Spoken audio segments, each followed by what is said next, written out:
सुबिदा जाबाय महाय थागोन महाय मागोननो दा उफाय गैया बे अंगनबादि स्कुलावनो थाथ'नाय जाबाय ओमफ्राय दा अंगनबादि स्कुलावबो थाबाय थानायनि राहा गैया बेखायनो सरकारनि मानसिफ्रा एसे नायनानैहाय बेफोरबायदि दुखुखौ नायसननानैहाय बेबस्था थानायनि बेबस्था खालामनानै जानायनि थानाय जानाय गासैबो अभाब जाजोब्बाय बेखायनो जोङो बेखौ लुबैयो आरो सरकारनि मानसि रावबो गैथ'वा दासिमहालागै गासैबो संहा जाजोबब्लाबो सासेबो फैनाय जायाखै दा रावबो गैया ओरैनो दा मोसौ मोसाफ्रा माखासेया एसे हरैजोंहाय सोनाबजों एसे जायगा दङ बेयाव दोनथ'नाय जाबाय माखासेथ' लाना थांबाय दा माखासेयाथ' गैखाला थैखाबाय लांखाबाय दा राहा लामा गैखाया दा माखासेखौहाय एसे दोनथ'नाय जादों आरो मानै माथामसो दङ आरो गलियाखौनो खुरना लांनायनि जाबाय नालाय ओमफ्राय हरनि समाव अखा हानाय समावहाय आन्दाज मोनस्लाबाखिसै बेबायदि जाबाय दा बोखारलाबो बोखारथ्र'नो हायाखिसै बोखारजोबनो हायाखै लानानै थांजोबखाबाय दैयानो गोबां हा गैया बे जायगानि मानसिफ्रा हा गैया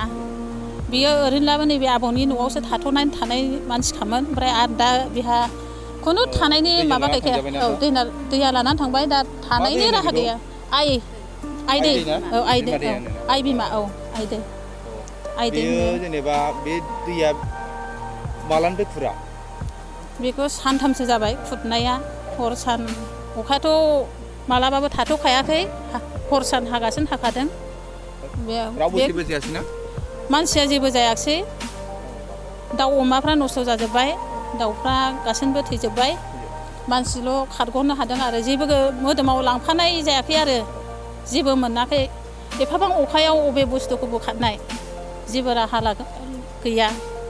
बेखायनो दा थांनानै थानायनि बेबस्थाखौ सरकारा एसे नायब्ला हामगौमोन आरो बेफोरबायदि अबस्थाखौ नुनानैहाय दा बहाय थाबावनाय न'आ हा दाखासेबो गैया माबो गैया गासैबो लानानै थांजोबखाबाय बेखायनो थांनानै थानायनिखौ सरकारा नायसनब्ला जों बेवहायनो बे जिउ खांनायाव मोजां मोनगौमोन आरो जों थानो थाखाय जेबो दा उफाय गैया मैया साननैनि सिगांनिफ्राय बे अखा हाबाय थानायावहाय माने गोबां बे 2 नं बुरिजार गामियावहाय गोबां न'खर दङ गोबां न'खरनि गेजेरावहाय नैबे दा जों नुबाय थानाय नैबे दै बानायाव नैबेयावहाय न'खरनै दङमोन बे न'खरनिया दा गासैबो बुखारलांजोबबाय मोनसेबो न' गैला मोसौ मोसा दाउ अमा गासैबो बे बुखारलांजोबबाय ओमफ्राय दा नैबे न'खरसे बियो माने खुरजानायखौ गिनानैहाय दा माने न'खौ उथायगासिनो दङ दा बिथांमोना गोबां खहा जाबाय दा बियो माने थानायनि थाखाय बेबस्था गैया जाबाय दा बिनि थाखाय खुनु सरकारनिफ्राय बेबस्था बेबायदि मोननाय जायाखै आरो नायफैनायबो जायाखै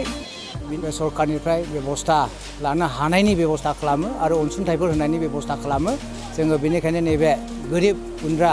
मानसिफ्रा जाया दैजों बुखारलांजाबाय बिसोरनि थाखाय बेबस्था लानो थाखाय जों सरकारखौ गुरैयै खावलायहरनाय जाबाय गंबेसे न'खर दंमोन बाव गंबेसे न'खर नैबेवहाय गासैजों गंथाम दङमोन गंथामनि गेजेराव गंनैया अलरेडि खुरखालांजोबबाय ओमफ्राय दा गंसेखौहाय बिसोरो न'खौ उथायगासिनो दङ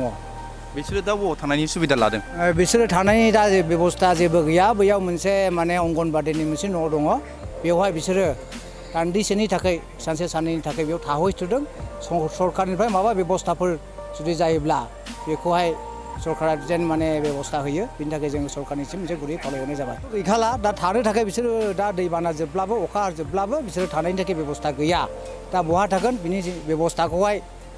सरकार साइडजों खालामगोन ना सोरनिफ्राय खालामगोन बेनिखायनो जोङो दल संगठनफोरनि मानसिफोरखौबो एसे बे मिडियानि गेजेरजों खावलायनाय जाबाय जेन बिसोरनि प्रति एसे नोजोर लाखियो बे दै होननानै बुंब्लाबो जायो बे सानथामावहाय बियो माने आधा किल'मिटार खुरनानै दिनै नैबे न'खौ मोनफैबाय आरो न'आ अलरेडि माने न' गंनैया खुरखानानै लाना थांजाबाय मोसौ मोसा थांबाय मानसिफ्राबो दा गोजानाव थाहैनांबाय आरोखि